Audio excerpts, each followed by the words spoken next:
தென்காசி திருக்கோயிலில் காசி விஸ்வநாதர் ஆலயத்தில் சிவனடியார்களை திருவாசகம் முற்றுமோதலில் வந்து படிக்கக்கூடாதுன்னு சொல்லிட்டு வெளியேற்றிட்டு இருக்காங்க. எல்லாருமே வந்து ஈவோட்ட முறையில் போயிட்டு இருக்காங்க. இங்கே யாருமே வந்து படிக்கக்கூடாது, இத்தனை 27 வருஷமாக படிச்சுட்டு இருந்தக்கூடிய திருக்கூட்டத்தை படிக்கக்கூடாதுன்னு சொல்லி மலையோட வெளியேற்றி கொண்டிருக்கிறார்கள். ஆட்கள் வெளியே வருது வாங்க.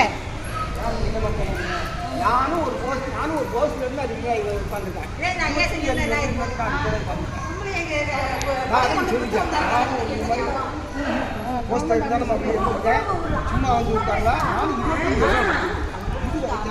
எத்தனையோ ஈவோ வந்துட்டாங்க, எத்தனையோ பேர் நாங்கள் பார்த்துருக்கோம். பெரிய பெரிய ஆட்கள்லாம் வந்துருக்காங்க. வெளியே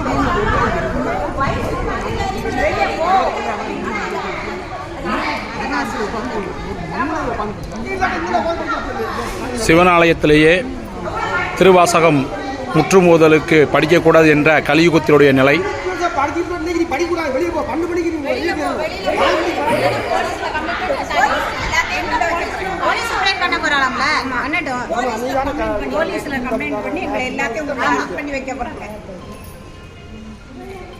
இவ்வளவுக்கும் நீங்க அனுமதி வாங்கி தானே படிக்கிறீங்க?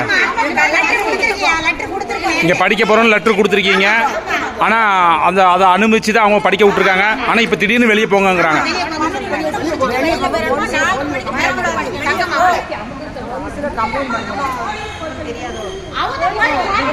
அந்த ஈஓ அம்மா வந்து இங்க ஏதாவது பேசுனாங்களா? மரியாதை பேசுனாங்க, தரக்குறைவா பேசி மதிப்பு இல்லாம பேசுறாங்க. ஒரு குருவா இருக்கும்,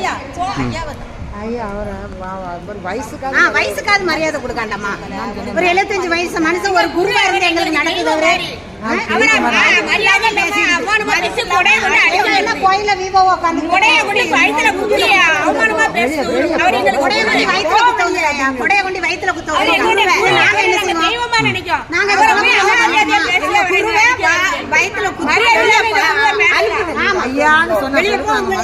போலீஸ்ல பிடிச்சு பொதுமக்கள் இல்லன்னா எல்லாரும் வெளியே போய் சொல்லிட்டா யார் சாமி கூட உள்ள வர முடியும்? யார் சாமி கூட உள்ள வர முடியும்? சப்பா மட்டும் உட்கார்ந்து கும்பிடுமா? யார் பொதுமக்களை காத்துதாங்க. உங்களை யார் உள்ள விட்டா? பொதுமக்களை கும்பிடுறதுக்கு தானே தெய்வமே உருவாக்கி விட்டாங்க. போலீஸ் கம்ப்ளைண்ட் காத்துதாங்க. நாங்க செய்யாத தப்பு யார் செய்த? கோயில கட்டினவரே எல்லாரும் காலுக்கு அடியில இருக்காரு. எல்லாரும் வந்து இந்த கோயில கும்பிட வரணும். இந்த கோயில கும்பிட வரவங்களுக்கு தான் பாதை அவங்க பாதம் பண்ணிட்டு கோயில காலுக்கடியில இருக்காரு. இந்த அம்மா நேற்று பதவிக்கு வந்துட்டு இப்படி பேசுவோம். இந்த கோயில கட்டினவரே பாதை எல்லாரும் பாதத்துக்கு அடியில இருக்காரு. அம்மா சொன்னதில்ல இந்த சாமி கும்பிட வரவங்க எல்லாரும் காலுக்கு அடியில நான் அப்படின்னு. ஏன்னா இந்த கோயில அப்படி கும்பிட வரணுங்கிறதுக்காண்டி அப்படி சொல்லியிருக்காரு. இந்த அம்மா வெளியே போங்கன்னு கேட்க நேற்று பதவிக்கு வந்துட்டு இந்த அம்மாக்கு அப்படி என்ன கலெக்டர் பதவி எனக்கு தெரியல. நேற்று லெட்டர் கொடுத்துட்டு தான் படிக்கிறோம். நாங்க எங்கனாலும் போக ரெடியா, எங்களை வெளியே போய் சொல்லு பார்ப்போம். பராக்கிரம மன்னர் எல்லாரும் கால் கடியில இருக்காரு. கோயில கூட வரவங்களுக்கு அடிமை இல்லை. அந்த அம்மாவுக்கு என்ன தெரிஞ்சது? என்ன கோயிலுக்கு அந்த அம்மா பதவிக்கு வந்தது? எல்லாருடைய கால் கடியில கிடக்கு. பராக்கிரம மன்னர் யார் எல்லாரும் காலுக்கு அடியில நான் இந்த பாடுபடுத்தி என்ன அர்த்தம்?